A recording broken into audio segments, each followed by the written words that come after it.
વાગરામાં ઈદે મિલાદ અને ગણેશ વિસર્જનની શાંતિપૂર્ણ ઉજવણી માટે પોલીસે બેઠક બોલાવી હતી।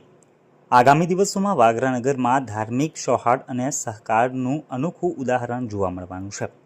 મુસ્લિમ સમાજના પવિત્ર ઈદે મિલાદ તહેવાર અને હિન્દુ સમાજના ગણેશ વિસર્જન જેવા બે મહત્વપૂર્ણ પર્વોની ઉજવણી થવાની છે।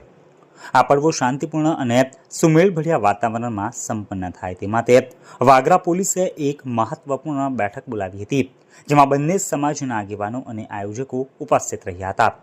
વાગરાના પીઆઈ એસડી ફુલતડિયાએ બેઠકમાં હાજર રહેલા તમામ ધર્મગુરુઓ અને આગેવાનોને શાંતિ જાળવવા માટે ખાસ અપીલ કરી હતી। તેમણે જણાવ્યું હતું કે ધાર્મિક આસ્થાનું સન્માન કરતા દરેક ધર્મ શાંતિ અને ભાઈચારાનો સંદેશ આપે છે, તેથી દરેક સમાજે એકબીજાની ભાવનાઓને માન આપીને આ પર્વોની ઉજવણી કરવી જોઈએ। તેમણે કાયદોની વ્યવસ્થા જાળવી રાખવા માટે સ્થાનિક પોલીસને સહકાર આપવા પણ આયોજકોને અનુરોધ કર્યો હતો। પોલીસની આ સકારાત્મક પહેલને બંને સમાજના આગેવાનોએ આવકારી હતી। તેમણે કાયદો અને વ્યવસ્થા જાળવી રાખવાની ખાતરી આપી અને કહ્યું કે વાગરા હંમેશા કોમી એકતાનું પ્રતીક રહ્યું છે।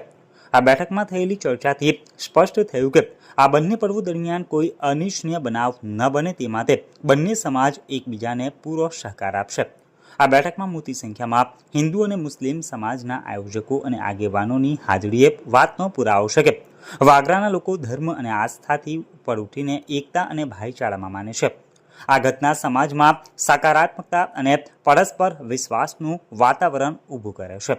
ઈદે મિલાદ અને ગણેશ વિસર્જનના પર્વો દરમિયાન કાયદો અને વ્યવસ્થા સંપૂર્ણપણે જળવાઈ રહે તે માટે વાગરા પોલીસ દ્વારા ચાંપતી નજર રાખવામાં આવશે। બંને ધાર્મિક કાર્યક્રમોના માર્ગો પર ચુસ્ત પોલીસ બંદોબસ્ત ગોઠવવામાં આવશે, જેથી કોઈ અનિચ્છનીય બનાવ ન બને। આ ઉપરાંત ટ્રાફિક વ્યવસ્થા પણ જળવાઈ રહે તે માટે વિશેષ ટ્રાફિક પોલીસ પણ તૈનાત કરવામાં આવશે। પોલીસ અધિકારીઓએ બંને સમાજના આગેવાનોને સહકાર આપવા અને કોઈ પણ શંકાસ્પદ ગતિવિધિની જાણ પોલીસને તાત્કાલિક કરવા પણ હાકલ કરી હતી, જેથી વાગરામાં શાંતિ અને સૌહાર્દનું વાતાવરણ કાયમ રહે।